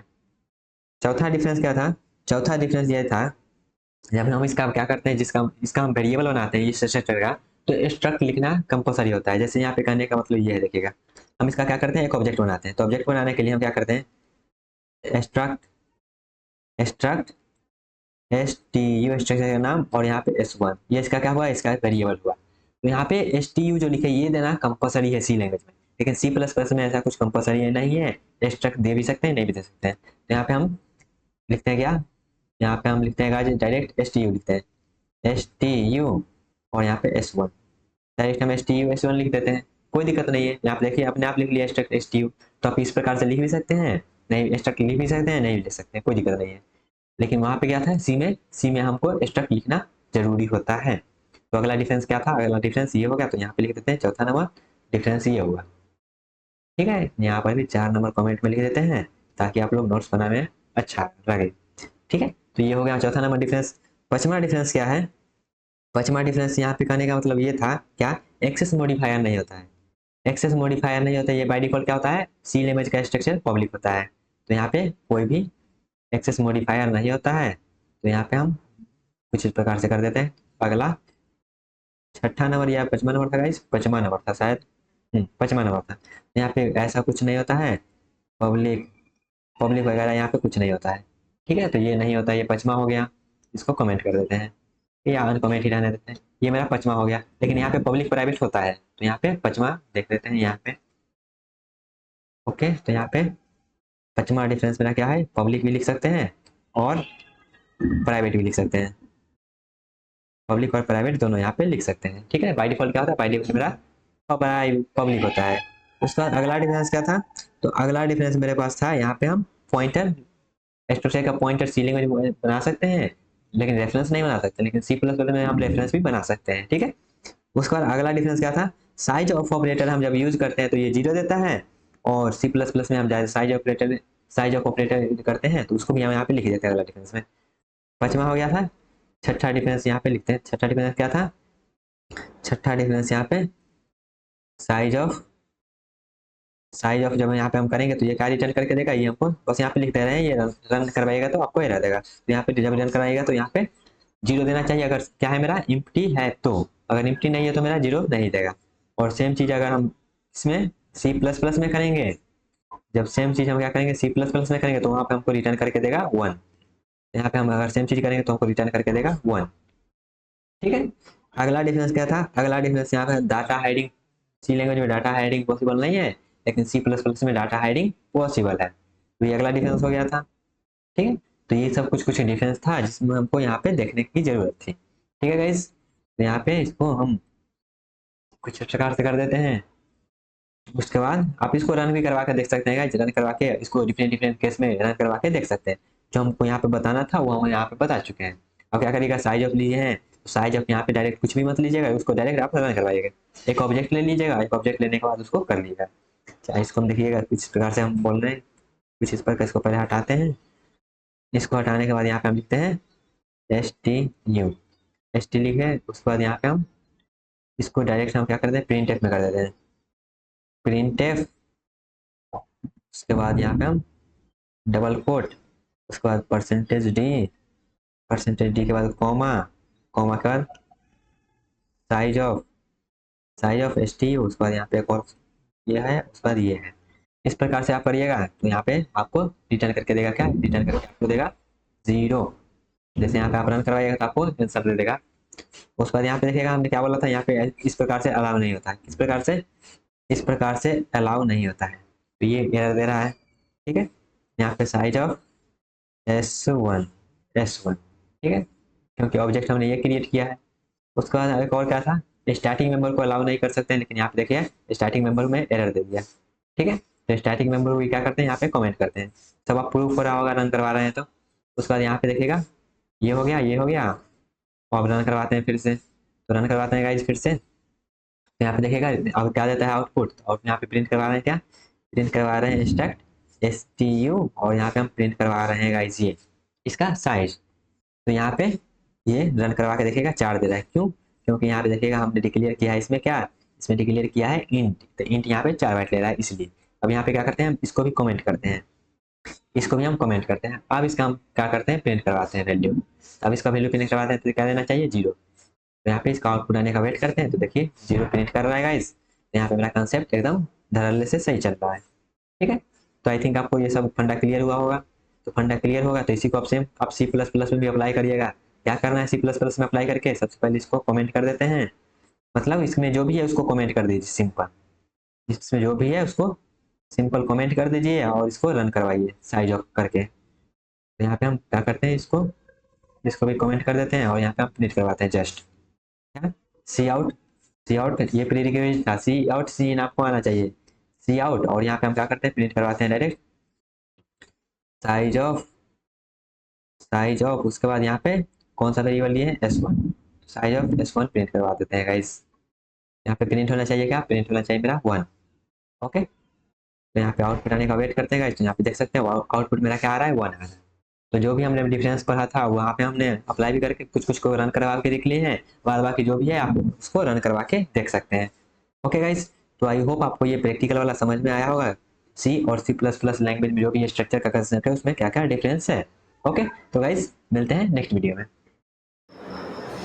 हेलो दोस्तों, तो अभी हम लोग देख रहे होंगे ऑब्जेक्ट ओरिएंटेड प्रोग्रामिंग के बारे में कुछ कुछ बातें। तो चलिए स्टार्ट करते हैं अपना इंट्रोडक्शन टू ऊप। तो जैसा कि यहाँ पे लिखा गया है क्या, इंट्रोडक्शन टू ऊप। तो ऊप क्या है मेरा, ऑब्जेक्ट ओरिएंटेड प्रोग्रामिंग, ये तो फुल फॉर्म है। तो हमने यहाँ पे फुल फॉर्म बताने नहीं आए हैं, यहाँ पे हम थोड़ा बहुत ऊप के बारे में जानकारी देने आए हैं। ठीक है, तो ऊप क्या है, जैसा कि आप पढ़ेंगे पहले, इससे पहले वाला अगर लेक्चर देखे होंगे तो आपको मालूम होगा, हम पहले जाने थे क्या, प्रोसीजरल ओरिएंटेड प्रोग्रामिंग के बारे में। और उसमें जो डिसएडवांटेज था वो ओवरकम करने के लिए हमारा क्या आया, ऊप का कंसेप्ट, ऑब्जेक्ट ओरिएंटेड प्रोग्रामिंग का कंसेप्ट। तो कैसे हमारा जो वो लिमिटेशन जो भी था हमारा प्रोसीजरल ओरिएंटेड प्रोग्रामिंग में, वो कैसे ओवरकम हुआ वो यहाँ पे देखेंगे। Okay, 1 by 1। तो यहाँ पे सबसे पहले हम जान लेते हैं ऊप होता क्या है। ठीक है, उसके बाद आगे क्या बात करेंगे। तो ऊप मेरा यहाँ पे जैसा लिखा गया है, पहला पॉइंट क्या, as the name suggest uses object in programming. OOP मेरा क्या है, ऑब्जेक्ट यहाँ पे क्या है, ऊप मतलब object oriented programming, object oriented programming. तो यहाँ पे ऑब्जेक्ट नाम में आ रहा है। ठीक है, तो यहाँ पे जैसा कि इसका नाम बता रहा है क्या, ये प्रोग्रामिंग में क्या यूज़ करेगा, ऑब्जेक्ट यूज़ करेगा। ठीक है, ये तो बाय डिफ़ॉल्ट उसका डिफिनेशन से ही आ गया, इसका नाम से ही यहाँ पे पहला पॉइंट आ गया क्या, as the name suggest uses object in programming. तो पहला पॉइंट तो क्लियर ही होगा।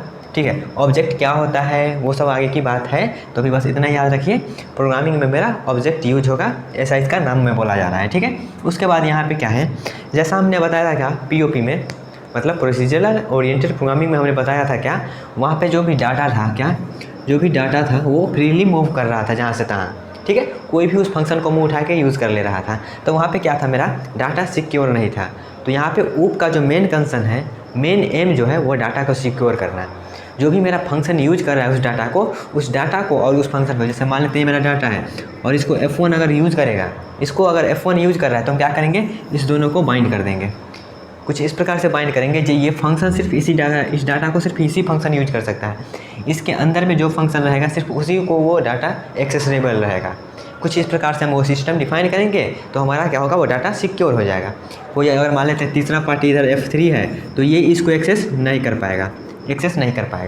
ठीक है, तो यहाँ पे क्या है, the main aim of object oriented programming is to bind together the data and the function. जैसा हमने बताया क्या, इसका मेन एम है मेरा फंक्शंस को और डाटा को आपस में जोड़ देना, आपस में बांध देना, ताकि तीसरा फंक्शन जो भी हो उसको एक्सेस ना कर पाए। जैसे यहाँ पे हमने क्या किया है, फंक्शन को बाइंड कर दिया है ताकि तीसरा फंक्शन उसको यूज़ ना कर पाए। यूज़ मीन्स उसको एक्सेस ना कर पाए। ठीक है, उसके बाद क्या है, that operate on them so that no other part of the code can be access the data except from the function. ये मतलब तीसरा फंक्शन इसको एक्सेस नहीं कर पाएगा, जो इसके अंदर में रहेगा सिर्फ उस वही इसको एक्सेस कर पाएगा, वही इतना लाइन में लिखा गया है।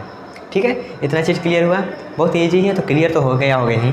उसके बाद क्या है, object oriented programming aim to implement real world entity.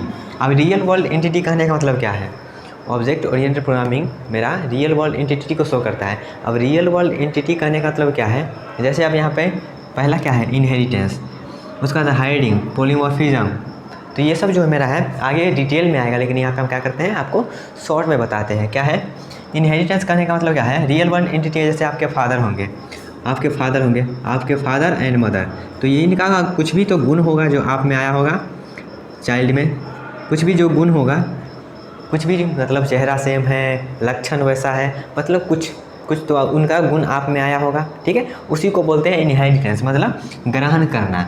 Child जो होता है वो अपने पेरेंट का क्या होता है, उनको ग्रहण करता है। उनको हो सकता है फेस कहते होंगे, आप गांव में भी सुने होंगे, क्या इसका चेहरा फादर से मिलता है या फिर मदर से मिलता है, तो क्या करता है, अपने जो भी पेरेंट है उनके जो भी उनके गुण हैं उसको क्या करता है, इनहेरिट करता है। तो इसी को बोलते हैं रियल वर्ल्ड, क्योंकि ये तो रियल में होता है ना, तो ये रियल में होता है। तो इसी प्रोग्राम में हम क्या करेंगे, प्रोग्राम में हमारा जो कोड रहेगा उसको क्या करेंगे, इनहेरिट करेंगे।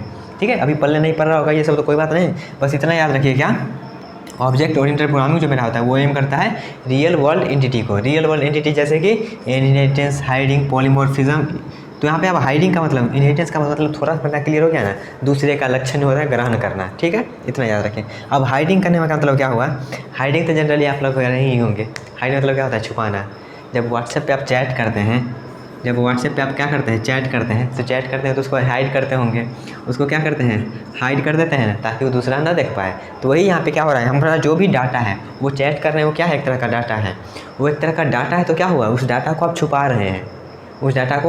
रहे हैं, रियल वर्ल्ड में वो काम कर रहे हैं। तो वो भी मेरा क्या है, हाइडिंग भी मेरा क्या है, ऑब्जेक्ट ओरिएंटेड प्रोग्रामिंग का कंसेप्ट ही है, जिसके जो क्या करेगा, हमारा डाटा को हाइड करने में काम आएगा। ठीक है, व्हाट्सएप में आप कैसे डाटा को हाइड कर दे रहे हैं ताकि तीसरा पर्सन उसको ना देख पाए मतलब उसको एक्सेस ना कर पाए। ठीक है, इससे तो आपको रिलेट हो ही क्या होगा, व्हाट्सएप वाला चैटिंग, या फिर बहुत जगह चैटिंग हाइड होता है। आप कभी जो है चैटिंग तो छोड़िए, आप लोग फ़ोटो भी हाइड करते होंगे। ठीक है, अगर आप समझ गए होंगे तो कमेंट में ज़रूर बताइएगा। ठीक है, आप लोग फ़ोटो भी हाइड करते होंगे, व्हाट्सएप तो चैटिंग तो छोड़िए, फ़ोटो भी हाइड कर ले रहे होंगे। तो वही हाइडिंग वाला यहाँ पे भी कंसेप्ट है। ठीक है, वो क्योंकि वो आप रियल वर्ल्ड में कर रहे हैं। तो ये मेरा हाइडिंग हो गया। उसके बाद पॉलीमॉर्फिज्म। तो पॉलीमॉर्फिज्म कहने का मतलब क्या हुआ, पॉली मतलब होता है बहुत सारा, तो बहुत सारा फॉर्म, पॉलीमॉर्फिज्म मतलब बहुत सारा फॉर्म। इसको आप ऐसे रिलेट कर सकते हैं, जैसे आप अपने दोस्त को बोलते होंगे क्या, बाबू, सोना, एक ही आदमी को कितना नाम से बुलाते होंगे। ठीक है, तो वही मेरा क्या है कि आदमी एक है मेरा, आदमी एक है। अब इसी को क्या करते हैं आप, कुछ भी बाबू, कुछ भी सोना, कुछ भी बुला लेते, इसका जो रियल नेम होगा उससे बुला लीजिएगा, या फिर दोस्त इसका कुछ और नाम से बुलाता होगा, या फिर कुछ और, मतलब हर एक आदमी एक है, इसका फॉर्म बहुत सारा हो गया, इसका नाम बहुत अलग अलग हो गया। तो वही हम क्या करेंगे, पॉलीमॉर्फिज्म में होता है बहुत सारा, कंपाइल टाइम में होता है, रन टाइम, जब इसका डिटेल में जाएंगे तब वहाँ पर देख लेंगे। ठीक है, बस अभी इतना याद रखिए, जब पॉलीमॉर्फिज्म मतलब एक चीज़ का बहुत सारा नाम, एक चीज़ का बहुत सारा फॉर्म। ठीक है, जैसा उसका आर्गूमेंट देंगे वैसा, जैसे मान लेते हैं ये एक आदमी है, ये इसके लिए दूसरा बिहेव करेगा, ये तीसरा इसके लिए दूसरा बिहेवियर रहेगा इसका, ये तीसरे के लिए इसका अलग बिहेवियर है।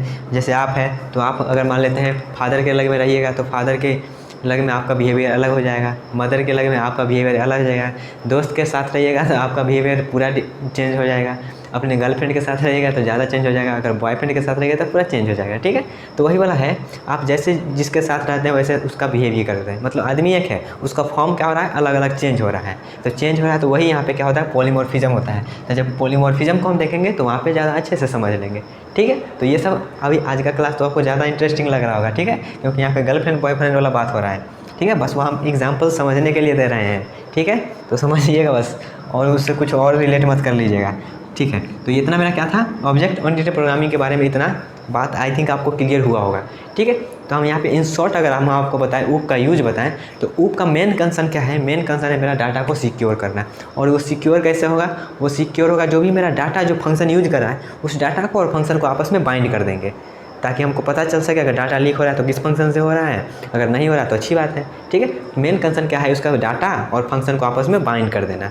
ठीक है, आपस में मिला देना। ठीक है, अब यहाँ पे अब आगे बढ़ते हैं। आप जानते हैं कैरेक्टरिस्टिक्स ऑफ ऊप का कैरेक्टरिस्टिक्स आप जान लेते हैं। तो पहला क्या है, data is critical. Data critical होता ही है सबका, चैटिंग हाइड करते होंगे, फोटो हाइड करते होंगे, वो सब भी क्या है, एक प्रकार का डाटा है। तो डाटा इज क्रिटिकल होता है, उस डाटा को आप तीसरा पर्सन को ऐसे यूँ ही नहीं दिखा दीजिएगा। ठीक है, उसके बाद क्या है, does not allow data to move freely around the system. आप उसको अलाउ नहीं कर रहे हैं जब हाँ किसी कोई भी फंक्शन को यूज़ कर ले। ठीक है, जैसे यहाँ पे हम एग्जांपल लेते हैं तो आप यहाँ पे अलाउ नहीं कर रहे हैं जो कोई और फंक्शन आ किसको यूज़ कर लें। ठीक है, तो यहाँ पे फ्रीली अलाउ नहीं मिला है, हम जिसको चाहेंगे उसी को उसको देंगे, उसी को क्या करेंगे, परमिशन देंगे जहाँ तुम इसको एक्सेस कर पाएगा। ठीक है, आगे बढ़ते हैं। अब आगे क्या है, data and function are more tightly bound. यहाँ पे क्या कर रहे हैं, हम टाइटली आपस में डाटा और फंक्शन को बाइंड कर रहे हैं। उसके बाद क्या है, protect data from accidental modification by function outside. अब यहाँ पे क्या कर रहे हैं, हम यहाँ पे क्या कर रहे हैं, यहाँ पे देखिएगा हम क्या कर रहे हैं, प्रोटेक्ट कर रहे हैं, इसका रक्षा कर रहे हैं। किससे रक्षा कर रहे हैं, इसका एक्सीडेंटल चेंजेस। जैसे मान लेते हैं डाटा में क्या है मेरा, इस डाटा में मान लेते हैं वैल्यू मेरा क्या है 10, जब वैल्यू 10 है तो ये फंक्शन मान लेते हैं +1 कर रहा है, तो +1 कर रहे हैं तो क्या हो जाएगा 11 हो जाएगा। ठीक है, अब 11 हो गया तो यहाँ पे ये तीसरा फंक्शन क्या है, ये बाहर फंक्शन के बाहर है। ये जो सिस्टम है इस सिस्टम से ये फंक्शन बाहर है। जब इस सिस्टम से फंक्शन बाहर है तो हम इसको क्या करें, एक्सीडेंटल चेंज नहीं करने देंगे। मतलब ये फंक्शन इसको चेंज नहीं कर पाएगा, अगर चेंज कर देगा तो ख़राब हो जाएगा, ख़राब हो जाएगा। डाटा को चेंज करना ही करना चाहिए क्योंकि ये सिस्टम से बाहर है, इसको हम एक्सेस दिए ही नहीं है जो ये डाटा को चेंज करें। अगर फिर भी ये चेंज कर दे रहा है तो क्या होगा, एक्सीडेंटल चेंज हो जा रहा है, तो उससे क्या आ रहा है, यहाँ पे प्रोटेक्ट हो रहा है। उसके बाद आगे क्या है, decomposition of programme into object. जैसे यहाँ पे हम क्या करेंगे, कोई भी मेरा बड़ा प्रोग्राम है तो उस बड़ा प्रोग्राम को हम क्या करेंगे, ऑब्जेक्ट बाय ऑब्जेक्ट पार्ट में क्या करेंगे, डिकम्पोजिट करेंगे, डिकम्पोज करेंगे। जैसे मान लेते हैं क्या, एक स्टूडेंट है मेरा, मान लेते हैं आपका कोई भी ब्रांच हम CSE ब्रांच लेके चलते हैं, CSE ब्रांच हम लेके चलते हैं। तो CSE ब्रांच में क्या देना हो, बहुत सारा स्टूडेंट होगा, S1 S2 S3। अब ये इसका क्या होगा, नाम होगा, रोल नंबर होगा, रजिस्ट्रेशन नंबर बहुत सारा होगा। तो यहाँ पे देखिएगा हम क्या करेंगे, अलग अलग पार्ट में, मतलब एक स्टूडेंट का अलग पार्ट, दूसरा स्टूडेंट का अलग पार्ट, तीसरा स्टूडेंट का अलग पार्ट, इसको एक ऐसा हम ऑब्जेक्ट एज ए ऑब्जेक्ट इसको हम मानेंगे और अलग अलग सेक्शन में क्या करेंगे, इसको डिकम्पोज करेंगे। वही यहाँ पे लिखा गया है, क्या करेंगे, प्रॉब्लम को ऑब्जेक्ट के फॉर्म में क्या करेंगे, डिकम्पोज करेंगे। ठीक है, आगे बढ़ते हैं। आगे क्या है, data of an object can be access by the function associated with the function and one object can access the function of the other object. यहाँ पे क्या लिखा गया है, यहाँ पे यही लिखा गया है, ये जो डाटा है मेरा, इस डाटा को सिर्फ क्या करेगा, AI फंक्शन यूज करेगा। क्या, data of an object can be access by function associated with it, जिसके साथ वो क्या है, एसोसिएट है, सिर्फ वही इसको क्या करेगा, एक्सेस करेगा। तो यही है मेरा कैरेक्टरिस्टिक्स ऑफ ओ। तो आई थिंक आपको इतना चीज़ क्लियर हुआ होगा। हमने अभी क्या जाना, हमने बस ऑब्जेक्ट ओरिएंटेड प्रोग्रामिंग के बारे में कुछ जाना है। पहले उसका हम क्या जाने, वो होता क्या है, फुल फॉर्म तो पता ही होगा, क्या उप का फुल फॉर्म भी पता होगा। फुल फॉर्म जब पता है तो क्या है, उसका हम मेन एम जाने। मेन एम जानने के बाद क्या क्या उसमें डिफ़िकल्टी था, किस में, POP में, प्रोसीजरल ओरिएंटेड प्रोग्रामिंग क्या डिफ़िकल्टी था, उसको कैसे ओवरकम कर रहा है, ये सब जानेंगे अभी। इसका तो बस अभी इंट्रो लिए हैं, इंट्रो लेने के बाद एक एक करके इसमें बहुत सारा कंसेप्ट होता है, उस सारा कंसेप्ट को समझेंगे। ठीक है, ये तो अभी बस झांकी था, ये तो ट्रेलर भी नहीं है पूरा। ट्रेलर तो इसको हम जब इसका कंसेप्ट जानेंगे, जहाँ इसमें कौन कौन सा कंसेप्ट है, तब उसका ट्रेलर आएगा। ठीक है, तो ये तो बस अभी इसका थोड़ा इंट्रो दिए हैं, उसके बाद ट्रेलर आएगा। ट्रेलर के बाद क्या होगा, पूरा फिल्म स्टार्ट हो जाएगा। ठीक है, तो गाइज़ आई थिंक आपको ये सब क्लियर हुआ होगा। तो गाइज़ मिलते हैं नेक्स्ट वीडियो में। हेलो दोस्तों, तो अभी हम लोग देखेंगे ऊप और POP में कुछ डिफरेंसेस।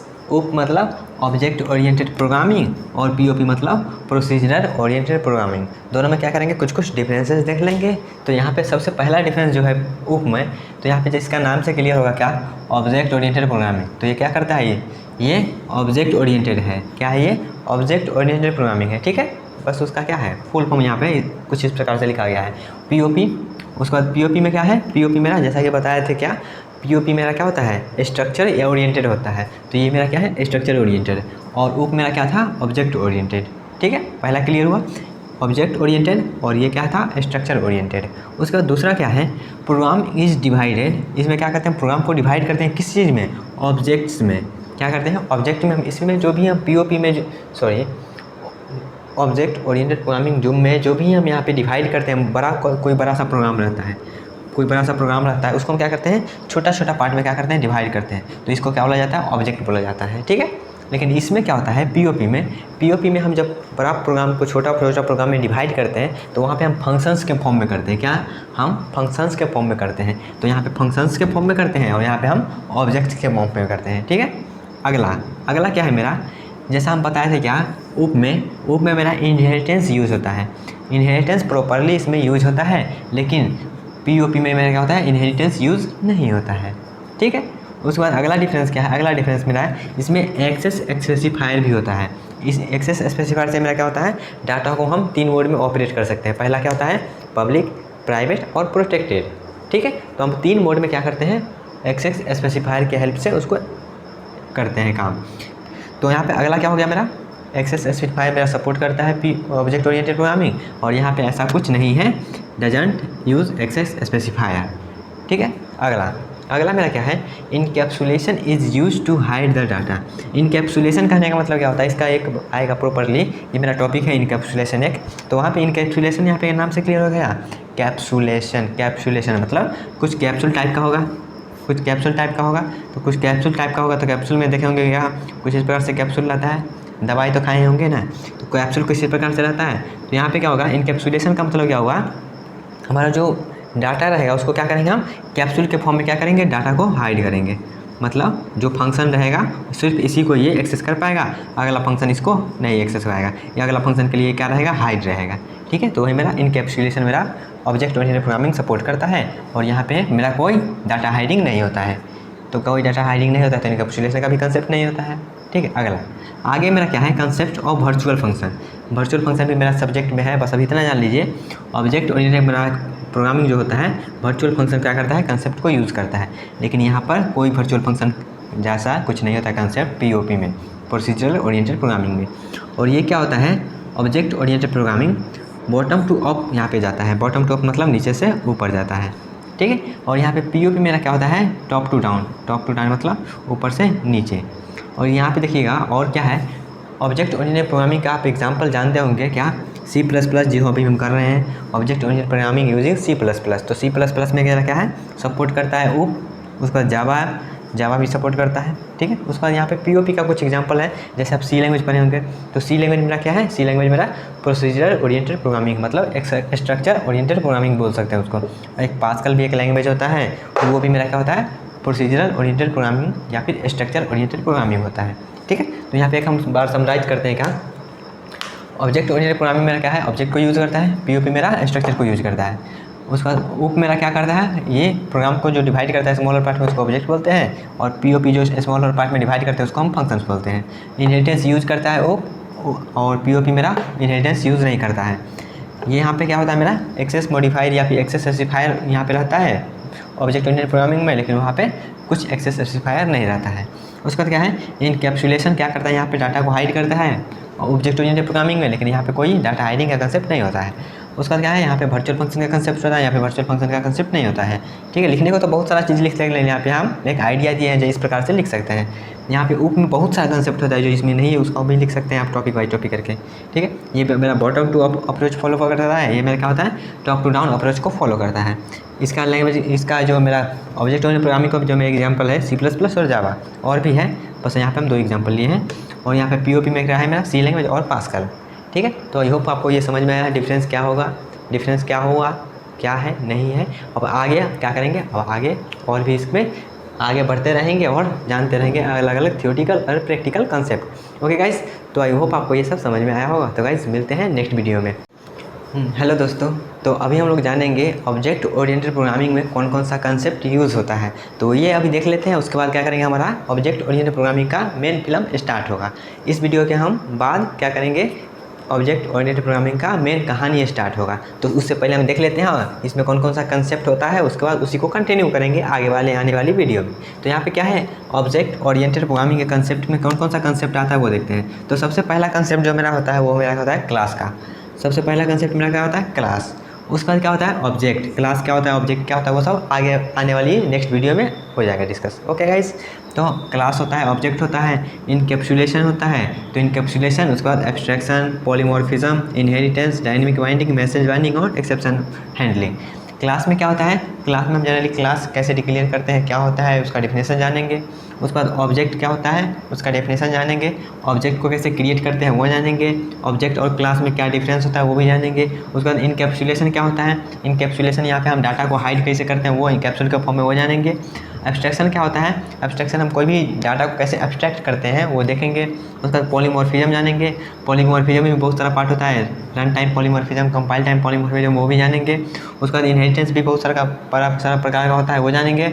और यहाँ पे एक और कंसेप्ट होता है, क्या एक और कंसेप्ट मेरा होता है यहाँ पे 10वां कंसेप्ट, ये तो लिखना चाहिए तो ऊपर ही लिखते हैं गाइज, नीचे लिखते हैं। एक और कंसेप्ट मेरा होता है, कौन सा कंसेप्ट है वो आप जनरली सुने होंगे, क्या ऐसा जो मेरा होता है जो खुद कॉल हो जाता है, क्या होता है वो, कंस्ट्रक्टर। ठीक है, अगर नहीं जानते तो कोई बात नहीं, यहाँ पे ये ऊपर में ही लिखना चाहिए था, नीचे में लिख रहे हैं कंस्ट्रक्टर। एक कंस्ट्रक्टर भी मेरा क्या होता है कंसेप्ट, वो भी जानेंगे। तो कंस्ट्रक्टर में क्या होता है, वो ऐसा फंक्शन होता है जो खुद कॉल हो जाता है, तो वो भी 3 प्रकार का होता है, 3 प्रकार का भी उसको भी जानेंगे।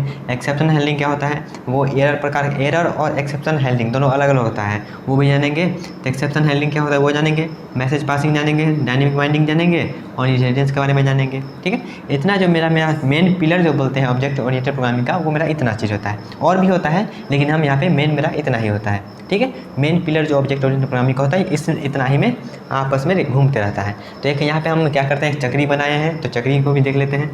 Object oriented programming system concepts, पहला कंसेप्ट, पहला क्लास, उसके बाद object, encapsulation, abstraction, polymorphism, inheritance, और भी होगा, जगह कम था इसलिए इतना ही लिख के छोड़ दिए। ठीक है, तो ये ऑब्जेक्ट ओरिएंटेड प्रोग्रामिंग जो है ये आपस में इतना ही चीज़ में घूमते रहता है। इसी से रिलेटेड मेरा काम होते रहता है और क्या होता है, काम होते रहता है और उसको कंसेप्ट को हम यूज़ करते रहते हैं। ठीक है गाइस, तो ये था मेरा कंसेप्ट ऑफ उप्स। ठीक है, ऑब्जेक्ट ओरिएंटेड प्रोग्रामिंग का कंसेप्ट, तो ये कंसेप्ट हो गया। इसके नेक्स्ट आने वाली पार्ट में आप क्या करेंगे, हम क्लास को स्टार्ट करेंगे। क्या क्लास से स्टार्ट करेंगे, 1 बाय 1 सब पिलर को हम क्या करेंगे, देखेंगे। ओके गाइस, तो क्लास के लिए रहिए रेडी क्लास में।